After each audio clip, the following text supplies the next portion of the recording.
Let us help you reach your peak in retirement. It's time for Your Retirement Elevated. My name is Ryan Fickel. First and foremost, I want to thank Scott and the Elevated team for having us out here. As he mentioned, we're working and we're going to work a lot closer with Scott and team on everything moving forward, especially in the wealth sphere. My background is with Advisors Excel, a number of other institutions that you'll see on the board in the healthcare space involving HIPAA data, protected data. And in our world in information security, protected data is protected data. There's financial data, there's health data, there's any number of different protected types of data. But in general, the concepts around security all apply basically the same. It's keeping your protected data out of the hands of malicious actors. At AE today, we do manage over $100 billion in assets. It puts us under the purview of some pretty big regulatory agencies, more so than I'd like. I talk to the SEC, to FINRA, to a lot of the FBI offices and things like that whenever there's a known security breach happening.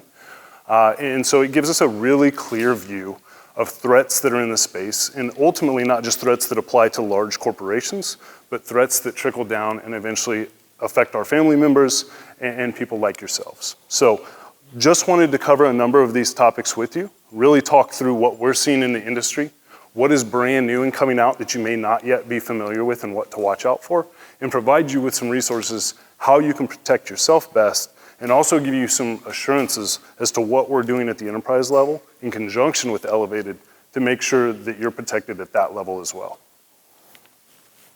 So first things first, I think there's a little bit of a misconception in the industry. We hear a lot in the media today, especially with the conflicts in Russia, conflicts in China, about how everything is born out of those two countries. In many cases, that's not incorrect. It's just that those countries have a vested interest in attacking our critical infrastructure. So when I get my daily briefings from FBI or CISA, which is the government's Information Security Division, we go through and we look at what are the overall large attacks happening to water systems, power grids, huge banking institutions. Those things vary, and in some cases they cross over those different entities. Those usually aren't the attacks that are happening to you as an individual necessarily, but they're happening to us as a large institution. The other ones that affect individuals are criminal attacks. Usually these other three don't apply. Small criminals in third world countries are the ones that will call and try to trick you into providing sensitive information or to get you to click a link in an email. The reason being, it's the best return on investment for them. Living in a third world country, if they can trick somebody out of even $1,000, that's more than their family would make in a year doing anything else. So they're incentivized in some ways in these third world countries. It's unfortunate, but India is loaded with population where this is the case. And so you're likely to see more and more of this over time as, unfortunately, these destitute countries don't really have a lot of other options.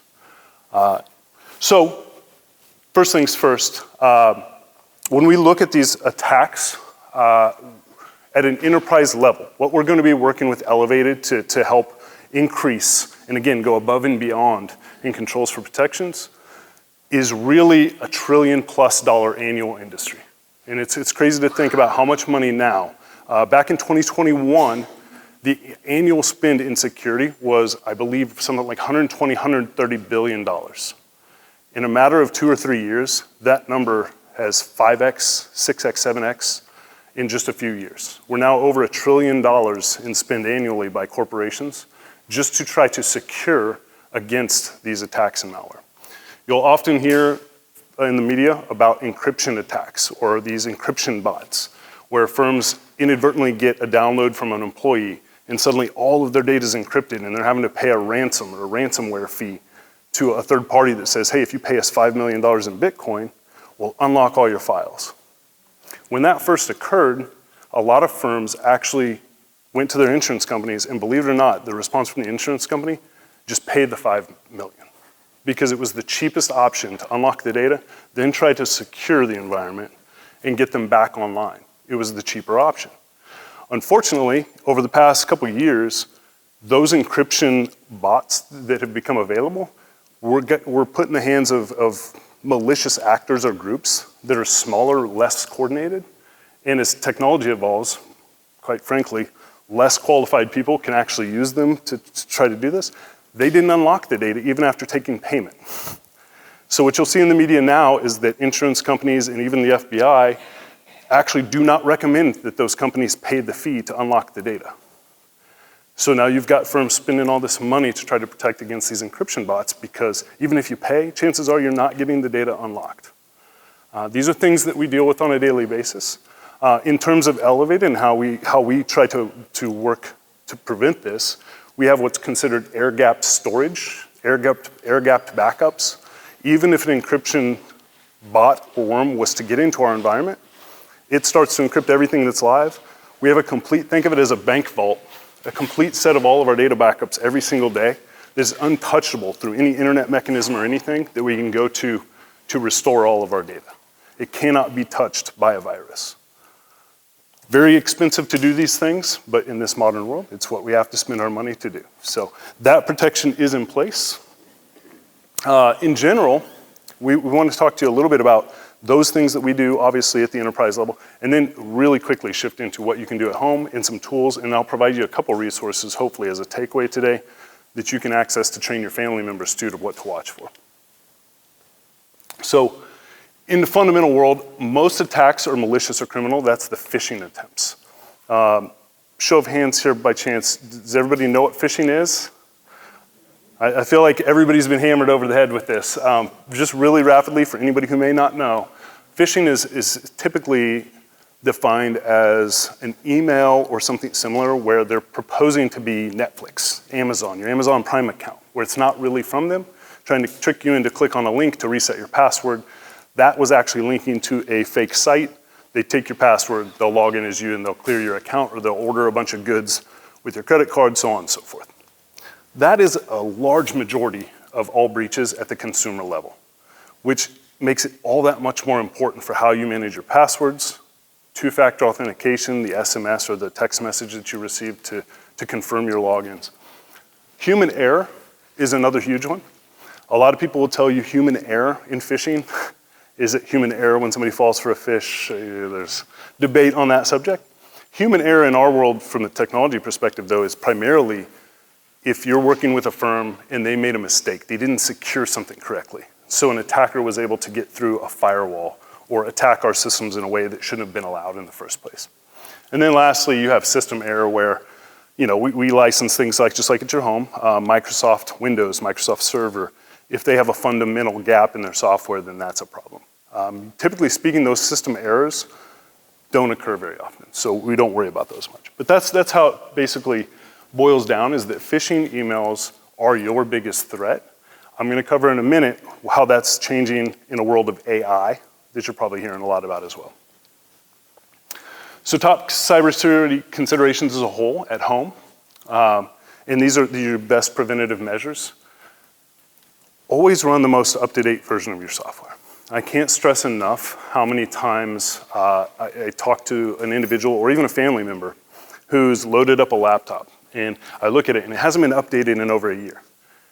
Almost every day now there is what's called a zero-day exploit. Zero day meaning it was unknown until today that this exploit existed. If you're not patching your software, they're usually pretty good, the large providers, your Microsoft for Windows, your Apple for your laptops there, your iOS devices. They will push security updates on the fly as needed, but if you don't accept them, it puts your device at risk.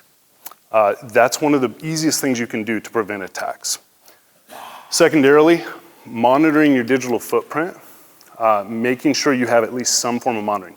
What's really good about your credit reports nowadays, you get alerts from like your credit card companies automatically now, which is a great thing to say, hey, there was an inquiry on your credit report. Traditionally, you had to go out of your way to sign up for something like that. If you don't have that service, please go find it. A lot of times, you can get it for free automatic through one of your credit cards. You can get it through other services that'll do it. You can get it for free through things like Credit Karma or Credit Sesame, those types of apps online.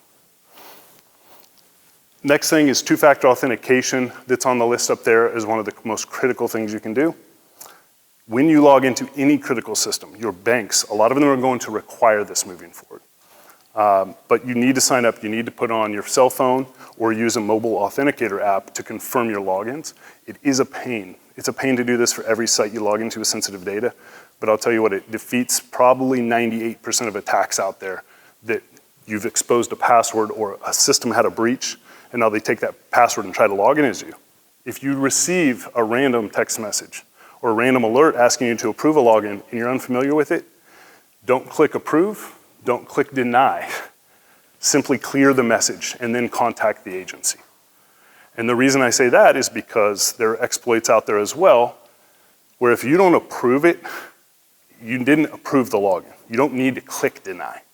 But there are exploits out there where if somebody exploits a system, they can send you an approve and deny, where the deny button will actually approve the login. So, so there's a little tip and a trick. When you get those alerts, if you don't expect it, simply clear it and then contact the organization if you believe there was an errant login. Do not click approve, do not click deny. Lastly, I'd say back up your information. There's any number of breaches that occur now with all these cloud services. You use iDrive or Apple's system, you use Google to back up your photos. Back those up. Because if something does occur at one of those, the worst thing we ever hear about is somebody lost their family photos, loved ones, things like that, sensitive material, and they can't get it back because those are free services. And most of those providers will not give you backups or not even go out of the way to back up that data for you. So once it's cleared out of that cloud, you will never get it back. Keeping a local backup of those things, I usually suggest put those on a USB thumb drive and throw them in your safe for anything that you consider critical, and maybe once or twice a year, go through and back those things up. I won't go through too much of this in the small business and enterprise world, but I know a number of you here probably are involved, or your family is involved, maybe you, owning small businesses. Small businesses steps this up to another degree. We talk about regulatory landscapes and expectations for those small businesses. Like I said, I won't dig too deep there, but there is a large framework from NIST and others that if you are involved and you want to go through Scott and team, I'm more than happy to provide some resources if you're curious on how small business world can change and provide you those guidelines for what is expected in those small businesses. This could be anything as small as a bakery where your financials could get exposed or something along those lines, and then they exploit your clients. That's all litigation and risk if you work in the small business world, so it is something to take seriously, even if it seems benign like a small bakery or something along those lines. So last kind of phase here is when we get into personal, non-business side.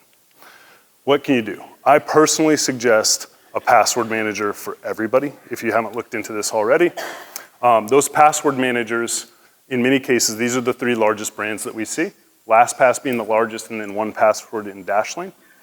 Password Manager lets you set one main password that encrypts the block of all of your logins. That password should be something that you only ever use that password for this system alone. And usually we suggest not using a default password as you would traditionally use. Something like, the joke is always Hunter1 or something along those lines, right? But nowadays, modern security principle says use a passphrase. 3 random words that mean something to you. The reason for that, if I go potato, pepper, Porsche, what are the odds that an automated system that's trying to brute force log into a system is going to put those 3 words together? And with the number of characters in that string of 3 words, it would take them hundreds of years to cycle through and try every combination of those. If you use a simple password like a name of a dog, a pet, a family member, and then an iteration of a number, those are the first thing that brute force attacks are going to try when they look up information on you as an individual if they can identify you. They're gonna look at your Facebook profile, your LinkedIn profile. They're gonna find anybody in association with you. They're gonna roll through those names that are closest to you, and they're gonna start slapping numbers behind them. Because when everybody's forced to change a password, it's just human nature to say, I'm just gonna change this from 1 to a 2 now.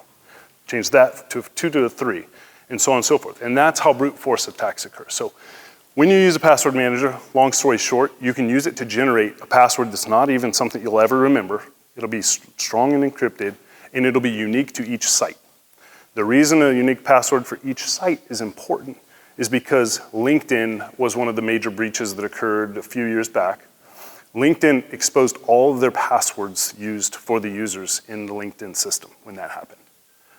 What people did in the dark web, if you will, malicious actors, they downloaded that whole database of logins and passwords. Well, now they have your email and they have a password that you've used. They took that login and that password and then they just replayed what's called a replay to every major banking institution in the country. So US Bank, all of these big banks. If you use the same login and password for LinkedIn that you used for your bank, they got right into your bank account. Even though the bank didn't have a breach, LinkedIn did. And so it's very important to have separate passwords for your sensitive systems especially.